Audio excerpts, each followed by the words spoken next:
کسی حد تک حالات کو اپنے حق میں کر لیتی ہے، صحیح پہ ڈٹ جاتی ہے، کیوں اسے ہم سب کے اس کے ساتھ ہونے کا یقین ہوتا ہے، مگر اب وہ اکیلی ہے، کس طرح اس دلدل میں اپنی حفاظت کرے گی؟ بس اللہ ہی مددگار ہے اس کا۔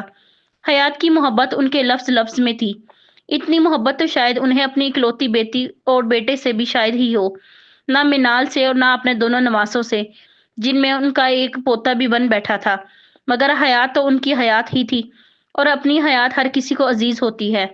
جس اللہ کے بھروسے آپ نے اپنے اسے چھوڑا ہے، کیا اس کا سہارا آپ لوگوں کے سہارے سے بہتر نہیں؟ کیا ہوا جو آج ہمارے ارادوں اور چاہتوں کے بغیر، اس میں اللہ کی کوئی مرضی نہیں ہوگی کیا؟ حالانکہ اس کی مرضی کے بغیر ایک پتا بھی نہیں ہلتا، اور حیات جیسی لڑکی کے ساتھ یہ حادثہ ہونا، کیا پتا اس میں اللہ کی کیا حکمت تھی۔ آپ تو ہر حال میں اللہ سے راضی رہنے والی تھی۔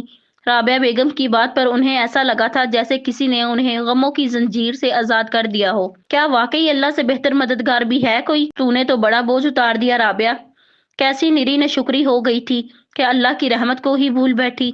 یہ اللہ کا فیصلہ تھا، اس کی مرضی کے بنا تو کوئی پتا بھی نہیں ہلتا۔ اب تو بس اللہ سے یہی دعا ہے، جس آزمائش کے لیے اللہ نے ہمیں چنا ہے اس میں کامیابی دے عافیت کے ساتھ۔ ان کی دعا پر رابعہ بیگم نے زیر لب آمین کہا تھا۔ آنکھیں اپنی بیٹی کے لیے نم ہوئی تھیں، جس کی ابھی تک کوئی خبر نہیں آئی تھی۔ 2 گھنٹوں سے نکلے ہوئے تھے ان کا بھائی اور بیٹا، مگر مجھے پتا ہے رابعہ تیری آنکھوں میں آنسوؤں کا سبب۔ جس طرح مجھے تسلی کے الفاظ کہے، میں تجھے وہی الفاظ لوٹاتی ہوں۔ جو حیات کا رب ہے وہی منال کا بھی ہے، مگر اماں حیات جیسی نہیں ہے منال۔ مجھ سے اس کی پرورش میں لاپرواہی ہو گئی ہے، اور میری اس لاپرواہی نے میری بچی کو اپنے لپیٹ میں لے لیا۔ مگر اماں، میری بچی کردار کی کمزور نہیں ہے، وہ اتنی آزاد خیال ہونے کے باوجود کبھی غلط راستے پر نہیں گئی۔ ہم سب کے سامنے اس کی زندگی کھلی کتاب ہے، اور شاید ہم اسی لیے اس پر کوئی رو ٹوک نہیں کر پائے۔ شاید کرتے تو نوفل احمد خان ہماری زندگی میں تباہی مچانے نہیں آتا۔ پتہ نہیں میری بچی کس حال میں ہوگی، کہیں کچھ غلط۔ اتنا کہہ کر ہی اپنی ماں کے آغوش میں بلک بلک کر روک دی تھی۔ صبر کر، اللہ سب سے بڑا محافظ ہے، ماں کی دعائیں رد نہیں کرتا وہ۔ خوب توبہ کر، اللہ معاف کرنے والا ہے، مینال کی حفاظت کرے گا۔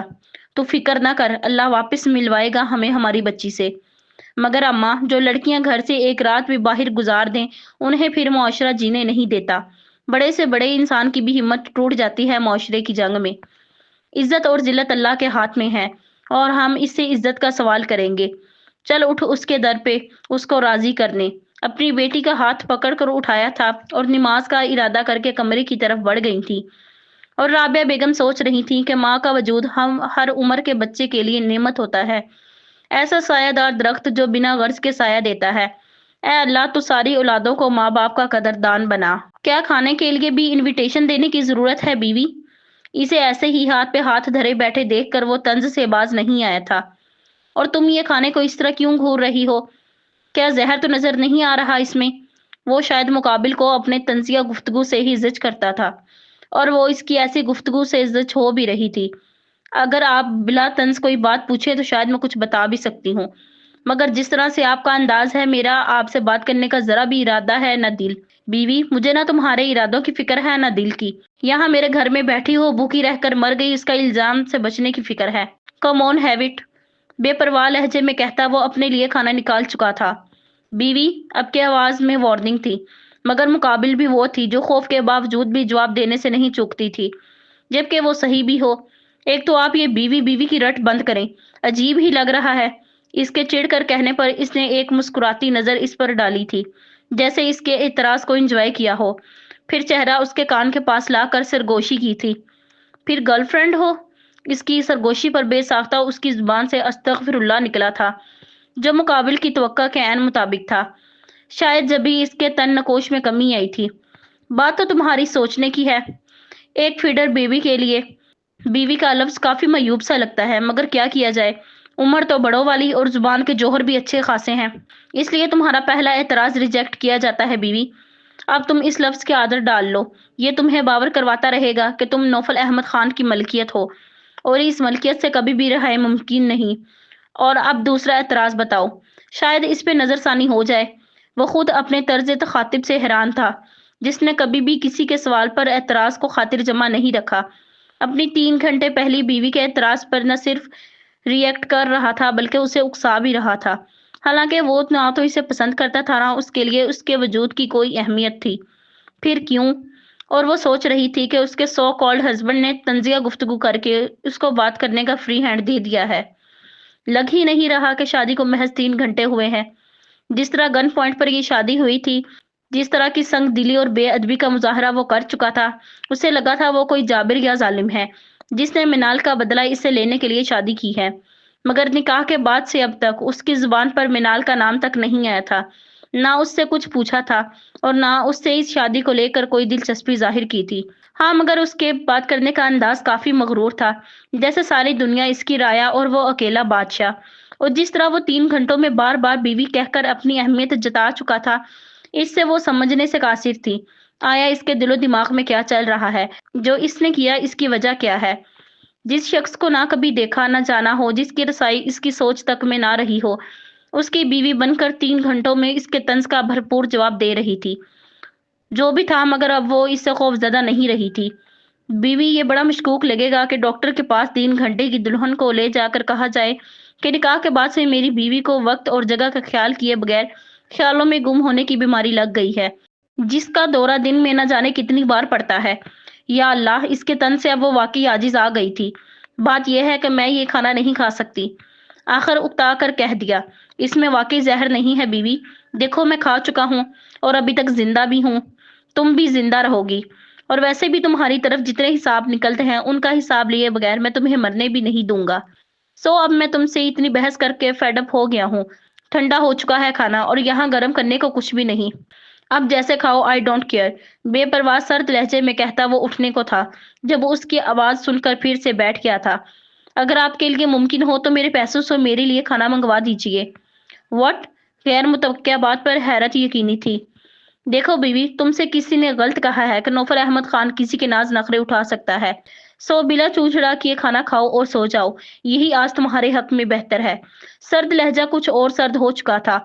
بولو، کیوں نہیں کھا سکتی یہ کھانا؟ اسے ویسے ہی بیٹھے دیکھ کر اس کا دماغ پھر سے خراب ہونے لگا تھا۔ 3 گھنٹوں میں وہ اتنا تو سمجھ گیا تھا کہ یہ چھٹانگ بھر کی لڑکی کوئی سیدھی سادی نہیں ہے، کیونکہ میری پرورش میں میرے اندر ہر لقمہ حلال کا گیا ہے، اور آپ کو جو پروفیشن ہے اس میں حلال کا ہے بھی نہیں ہے۔ یہ کام بھی حرام ہے، اس کی کمائی بھی حرام، اس کمائی سے خریدی گئی ہر چیز حرام۔ آپ جس دنیا سے بلونگ کرتے ہیں وہاں جائز ناجائز کا فرق مٹا ہوا ہے۔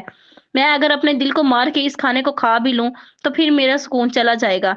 معافی چاہتی ہوں، ایسا کہنا نہیں چاہتی تھی، مگر آپ کی طنزیہ گفتگو اور مزید کیوں جیسے سوالات سننے کا حوصلہ نہیں ہے، کیونکہ میں آج صبح سے بھوکی ہوں۔ وہ بغیر اس کی طرف دیکھے جلدی جلدی بول کر ایسے خاموش ہو گئی تھی جیسے الفاظ کا ذخیرہ ختم ہو گیا ہو، اور اس کے الفاظ نے نوفل احمد خان کو کس قیامت سے دو چار کیا تھا اس کا اس کو ادراک بھی نہیں تھا۔ کیا کیا نہ یاد آیا تھا اسے۔ حرام حرام کی بازگشت نے اس کے دل دماغ پر کیسے ہتھوڑے برسانے شروع کیے تھے۔ جب کافی دیر تک اس نے کوئی جواب نہیں دیا تو ڈرتے ڈرتے اس کی طرف نظر کی تھی اور دھک سے رہ گئی تھی۔ چہرے پر انتہا سے زیادہ پتھریلا پن، ٹیبل پر رکھے ہاتھ کی مٹھیاں اتنی زور سے بھینچی ہوئی تھیں کہ اگر کوئی چیز مٹھی میں ہوتی تو چکنا چور ہو جاتی۔ وہ کھانے کو بنا پلک جھپکائے گھور رہا تھا، اور وہ جو اس کے پتھریلے چہرے کو دیکھ کر خوف زدہ ہو رہی تھی، اس کے اگلے اقدام سے چیختی ہوئی کرسی سے کھڑی ہوئی تھی، کیونکہ وہ پورا ٹیبل کھانے سمیت الٹ چکا تھا اور بہت ہی جارحانہ انداز میں اس کی طرف بڑھا تھا۔ اس کے دونوں بازوؤں کو اپنے آہنی ہاتھوں میں جکڑا تھا اور اتنا قریب کیا تھا کہ اس کی گرم سانسیں اس کے چہرے کو جھلسا رہی تھیں۔ اگر میرے سوال نے دوبارہ یہ لفظ استعمال کیے تو پھر کوئی اور لفظ کبھی نہیں بول پاؤ گی، سمجھی؟ آخری لفظ چلا کر بولتا ایک جھٹکے سے اس کو چھوڑ کر اپنے کمرے کی طرف بڑھ گیا تھا۔ دروازہ اتنی زور سے بند کیا تھا کہ وہ ایک بار پھر دہل گئی تھی۔ یا اللہ رحم! اللہ، کیا میں نے کچھ غلط کہا؟ اگر آج کھا لیتی تو ایمان کی کمزوری پر قابو کیسے پاتی؟ اب ایسا بھی کچھ نہیں کہا تھا جو شیر نے اپنی دھاڑ سے معصوم کو ڈرا دیا۔ کچھ تو گڑبڑ ہے، یہ تو جاسوسی ناولوں جیسا ہو گیا۔ اف، نوفل احمد خان کا راز۔ بڑی مشکل سے اس نے ٹیبل کو سیدھا کیا تھا۔ جو بھی تھا وہ رزق کی ایسی بے حرمتی پر افسردہ تھی۔ ٹیشو سے فرش کو صاف کیا تھا۔ یا اللہ، ابھی تک دل دھک دھک کر رہا ہے۔ کتنے خوفناک ہیں یہ، کب سے طنز پر طنز کیے جا رہے تھے۔ میں نے کہہ دیا تو مرچی لگ گئی۔ لگتا ہے آج تو کھجور پر ہی گزارا کرنا پڑے گا۔